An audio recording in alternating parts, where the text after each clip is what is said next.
ഇതാണ് ഞങ്ങൾ പറയുന്ന കോട്ടിങ്. ഇതാണ് പ്രോപ്പർ കോട്ടിങ്. കോട്ടിങ് എന്ന് പറഞ്ഞിട്ട് പല പല ലോക്കൽ പ്രൊഡക്റ്റും വരുന്നുണ്ട്. പക്ഷെ അതല്ലാണ്ട് പ്രോപ്പർ കോട്ടിങ് നിങ്ങൾ ഒരു പ്രാവശ്യമെങ്കിലും ഒന്ന് ചെക്ക് ചെയ്ത് നോക്കണം എന്താണ് പ്രോപ്പർ കോട്ടിങ് എന്നുള്ളത്. വണ്ടിയൊക്കെ ഭയങ്കര ഭംഗിയായിരിക്കും, മഞ്ഞ നിറത്തിൽ ചില പല്ല് പോലെയാണ് ഈ പറഞ്ഞ ഹെഡ്ലൈറ്റ് ഇരിക്കുന്നത്. പക്ഷെ പുതിയ ഹെഡ്ലൈറ്റ് മേടിക്കാതെ തന്നെ നമുക്ക് ഈ ഹെഡ്ലൈറ്റ് പുത്തനായിരിക്കും നമുക്ക് കൊടുക്കാൻ പറ്റും. ഈ സർവീസ് ചെയ്യാൻ ഞങ്ങൾക്ക് 20 മിനിറ്റ് വേണ്ടി വരും. പഴയ കറ പിടിച്ച ഹെഡ്ലൈറ്റ് സ്ഥാനത്ത് ഇപ്പൊ നോക്കിയേ, നല്ല പുത്തം പുതിയ ഹെഡ്ലൈറ്റ്. ഇതിന് വരുന്ന പൈസ എത്രയാണ്? 350 രൂപ. ഇവിടെ സാധാരണ എല്ലാ കോമൺ ആയിട്ട് കടയിൽ ലഭിച്ചിരിക്കുന്ന സൺഫിലിം അല്ലാണ്ട് ഞാൻ ഇമ്പോർട്ട് ചെയ്യണമെന്നുണ്ട്. അതിനൊക്കെ ഹൈ ഹീറ്റ് റിജക്ഷൻ കപ്പാസിറ്റി 90% ചൂട് കട്ട് ചെയ്യും. അപ്പൊ അത് ഫീൽ ചെയ്യണമെങ്കിൽ നമുക്കൊന്ന് ഹീറ്റ് ഒന്ന് ടെസ്റ്റ് ചെയ്ത് കാണിച്ചു തരാം.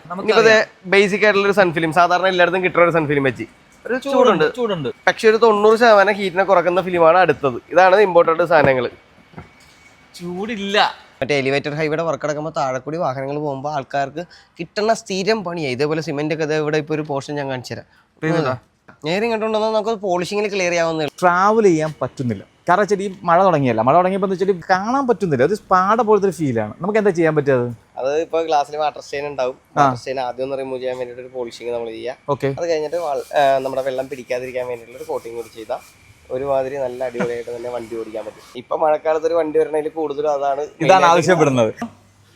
ഇതെന്താ സംഭവം, എന്താ ചെയ്തോണ്ടിരിക്കുന്നത്? ഇതാണ് നമുക്ക് ഇപ്പോൾ കോട്ടിംഗ് എന്ന് പറയുന്നത് പെയിന്റ് പ്രൊട്ടക്ഷൻ കോട്ടിങ്. ലിക്വിഡ് ഫോമിലുള്ള ബോറോഫിൻ സെറാമിക് ഒക്കെ ഇതേപോലത്തെ ലിക്വിഡ് ഫോമിലുള്ള കോട്ടിംഗ് ആയിരിക്കും. ഇപ്പൊ ഇത് ഒരു ലെയർ ആയിട്ട് വീഴണ്ട, ഒരു ലെയർ ആയി മാറി അല്ലേ? ഇതിന്റെ മീതിയിൽ നിന്നിട്ട് ഇനി ക്യൂറിങ്ങിനുള്ള ഒരു സമയം കൂടി കൊടുത്തു കഴിഞ്ഞാൽ ഇത് പെർമനന്റ് ലെയർ പോലെ വീഴും, അവിടെ നിൽക്കും. അപ്പൊ അതിനാണ് നാനോ ടെക്നോളജി ഉള്ളത്. ഈ ഹൈഡ്രോഹോബിക് എഫക്റ്റ് ഒക്കെ ഇട്ടില്ലേ, ഡയറക്റ്റ് വെയിലടിക്കാണ്ടിരിക്കാൻ വേണ്ടിയിട്ട് മീതിയിൽ ചെയ്യുന്ന ഒരു കോട്ടിംഗ് ആണ്. പിന്നെ ഇത് പെയിന്റഡ് സർഫസിൽ മാത്രമല്ല കേട്ടോ, ബോഡിയിൽ നമ്മുടെ ഗ്ലാസ്സിൽ ചെയ്യാറുണ്ട്.